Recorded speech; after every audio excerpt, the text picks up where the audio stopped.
السلام علیکم ناظرین، میں طارق اسماعیل ساگر آپ کی خدمت میں کچھ اہم گزارشات کے ساتھ۔ ناظرین کرام، کل سپہر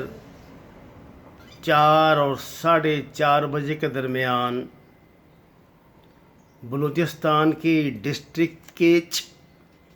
جہاں 2 روز پہلے پاکستان آرمی کی ایک جیپ کو آئی ڈی کے ذریعے نشانہ بنایا گیا تھا،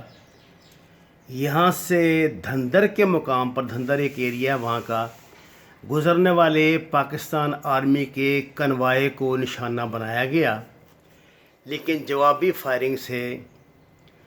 اور پاکستانی فوج کی پہلے سے ہوشیار ہونے کی وجہ سے حملہ آور اپنے 2 ساتھیوں کی لاشیں چھوڑ کر فرار ہونے میں کامیاب ہو گیا۔ فرار ہونے والوں سے خاصے لوگ زخمی بھی ہیں۔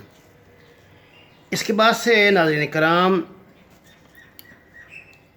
پاکستان آرمی نے ایرانی سرحد کے ساتھ ساتھ ایک بہت بڑا سرچ آپریشن شروع کیا ہے۔ اس آپریشن میں لوکل لیوی شامل نہیں، اس میں ایف سی اور پاکستانی پیرا فورسز یعنی ایس ایس جی کمانڈوز جو ہیں وہ شامل ہیں، اور اب تک کی جو میری اطلاعات ہیں ان کے مطابق 12 بی ایل اے کے ریناؤنڈ دہشت گرد مارے جا چکے ہیں، جن میں ان کا ایک کمانڈر احسان اللہ بھی شامل ہے، جبکہ 3 زندہ گرفتار ہوئے ہیں اور ایک نے سرنڈر کیا ہے۔ ناظرین کرام، یہ جو ایرانی سرحد کے ساتھ ہمارا علاقہ تربت لگتا ہے، بی ایل اے اور بی ایل ایف دونوں کی جو ریکروٹمنٹ ہے 80% اس ایریا سے ہوتی ہے۔ اس ایریا کے ساتھ ساتھ جو ڈسٹرکٹ ہیں، 6 یا 7 جو ڈسٹرکٹ ہیں پرومیننٹ، جو پاکستان کی غریب ترین تحصیلیں ڈسٹرکٹس میں بھی آتی ہیں، ان میں کیچ، تربت، پنجگور، وشوک، خاران، آواران اور چاغی، یہ بہترین شکار گاہیں ہیں جہاں یہ سمجھیے کہ انہیں اپنا شکار ملتا ہے۔ یہاں کے نوجوانوں کو یہ لوگ ورگلاتے تو ہیں ہی ہیں، ورگلا کر ان کو پیسے ویسے دے کے، غریب بچے ہیں انہیں مزدوری کے بہانے لے جاتے ہیں افغان سرحد میں، جہاں اور ایران سرحد میں، جہاں ان کے 2 بڑے کیمپ موجود ہیں، بی ایل ایف کے اور بی ایل اے کے۔ وہاں پر انہیں آتے تو بیچارے مزدوری کے لیے ہیں، لیکن ان کو پھر یہ پھنسا لیتے ہیں، ان کو بلیک میل کر کے اپنے ساتھ شامل کرتے ہیں، پیسے ویسے دیتے ہیں، ان کے خاندان والوں کو مجبور کرتے ہیں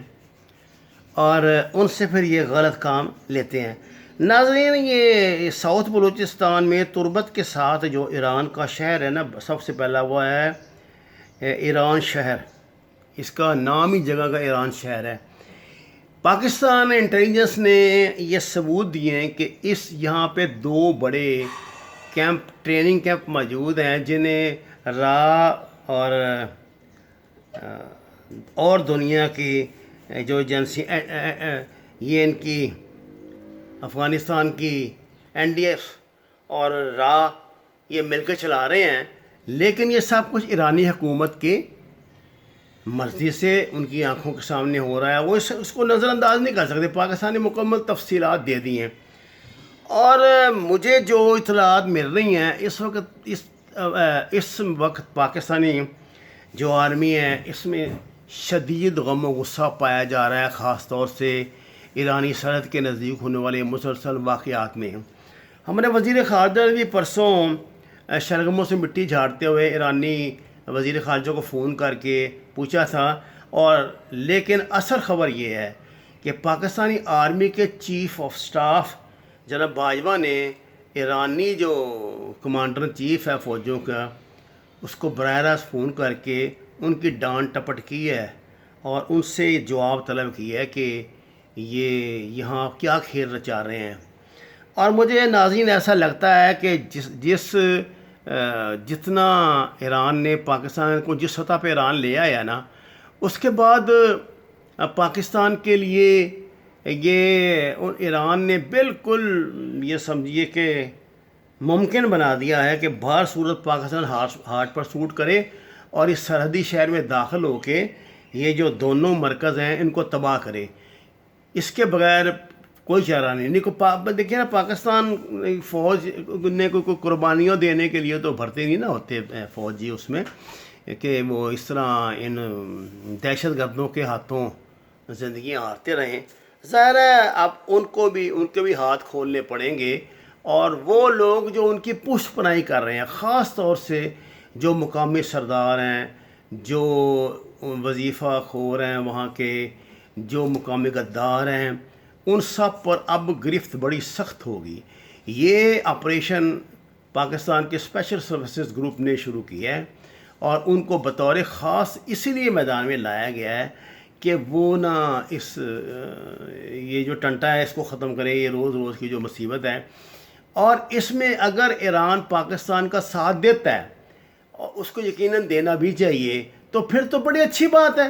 اگر وہ ساتھ نہیں دے گا تو پھر کانسیکوینسز انفارچونیٹلی اسے بھی برداشت کرنے پڑیں گے۔ یہ بات ایران کو پسند آئے چاہے ایران کو پسند نہ آئے۔ وما علینا الا البلاغ المبین۔ ناظرین کرام، درخواست ہے قرآن کو ترجمے کے ساتھ پڑھیے، نماز کا ترجمہ جاننے کی کوشش کیجیے، اور ہمارے اس چینل کو سبسکرائب کریں۔ آپ کا بہت شکریہ۔